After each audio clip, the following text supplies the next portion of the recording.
we are getting some absolutely awesome new lore, and it's all dedicated to Lion L. Johnson. This is not the Arcs of Omen Lion stuff. This is from the brand new novel by Mike Brooks called The Lion, Son of the Forest. I've been sent some information regarding the first couple of chapters, which blew my mind apart, and I just want to make a video discussing this because it confirms some information that we've all been talking about, been debating about, I say for a long time, really. Like, where's the lion been? Now, if you don't want to be spoiled, please leave the video right now. This is not a full spoiler review of the book. It's just a little bit right at the start of the book. So again, this is your first and only warning in regards of spoilers for this new novel. So the book opens up with this figure who is walking through the forest. We learn that, of course, it's Lionel Johnson, but one of the big things is that it confirms that he's in some type of coma slash dream, like psychic coma slash dream,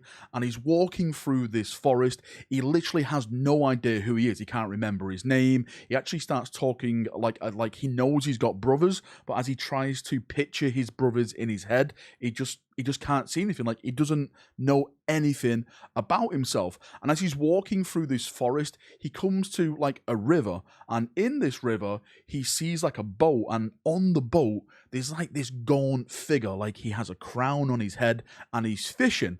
And the lion tries to make contact with this figure, like, hello, hey, you there, how, you know, what the hell is this? And the figure like looks at him and then like looks away, and he shouts at him again, and then the figure looks at him and he looks down at the water. Now the lion, seeing this, like, why am I being ignored? The lion, brash as always, storms into the river. He's like, I'm strong enough, I can, like, you know, smash this current apart and everything like that. And then you hear, no, don't go out there. Don't do that. Come back to the bank. The lion sees like shadows in the water that is circling like this gaunt king figure on a boat. He actually sees like the king himself he's more or less like a dead being, and of course this is the emperor. This is like the emperor, like imaged. And what I picked up from this scene is that the water itself is the warp, and the dark things in the river is like the chaos gods, or maybe chaos demons. I'm probably going to go with chaos gods. And some of these shadows start to come towards the lion, and then he rushes back to the bank, and this is where he sees a watcher. Straight away he knows what a watcher is in his mind. Like, he doesn't even know his name, but he knows what that little thing is a watcher. Now, the cool thing about this is, like, when the lion eventually goes back to the bank, he starts communicating with the watcher. He starts asking a bunch of questions, and there's a lot of things that stand out here. So one of the things that really interested me is, like, he says to the watcher, why is that being in the boat? Why is that figure ignoring me? And the watcher basically like sends like a psychic message back to him and says, you're not asking the right questions. So I'm sure that's going to, you know, evolve into something later on in the book about you have to have like the right question for this so-called emperor to answer you back. And I'm sure he is going to answer him back, because the lion ends up getting the emperor's shield. Maybe that's going to be like some type of like beacon, like lighthouse, and this is a storm in his mind or something like that.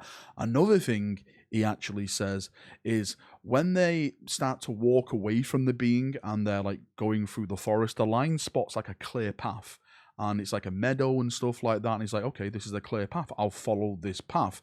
And then the watcher stops him again and says, no, you're not strong enough yet, please don't take that path, don't do it. And the lion like turns to the watcher and says, you know, you don't know me, I don't know me, why should I trust you? And the watcher's like, trust your instincts, right? Trust you as a person. And the lion like starts smelling the air, and there's a scent of corruption, which he decides obviously not to go down the path. Again, what I'm taking this for is like a symbol is like, this is the lion when he's in his coma state. You know, he's probably just fought Luther, or he's, you know, he's still recovering from that Luther fight, and they don't want him to wake up too soon because maybe he's badly damaged. Maybe if he wakes up at the wrong time, then he's got to die. Maybe if he follows that path, it's a trap, and he's got to get ambushed by demons, chaos gods, etc., etc., etc. So this is like the watchers in this dream, like psychic state he's in, even protecting him in there. From what I'm being told about this book as well, that it has a absolute buttload of Fallen. So if you're a Dark Angel fan, if you're a Lion fan, if you're a Fallen fan, this is probably going to be the book for you. As far as I'm aware right now, the hardback is sold out, the limited edition is sold out. You can only get like the digital version at this point. Me personally, I'm waiting for Audible so I can get the, of course, Audible version so I can sit down, listen to it while I do other things around the house and everything like that. Plus, narration is always cool when you just want to chill, drive around. But yes, from the stuff I've seen so far, it looks like a really, really good book. I cannot wait till we get more information about this. What I will say, because people have been asking me, is that this is a prequel to the Arcs of I always want to call it Arcs of Owen. The Arcs of Omen book that we have at the moment. This book is a prequel to it. So this is how the lion wakes up and then eventually, goes into battle in that book. So if you want to follow the lore of the story properly, then get the novel first and then read or watch my spoiler video on the Arcs of Omen Lion book. Right. Enough waffling for me. Thank you for coming. Thank you for watching as always. If you've got any thoughts, feedback, questions at all, post it down below and we'll have a nice little chin wag down there as we always do. See you now. Have a great day and bye-bye.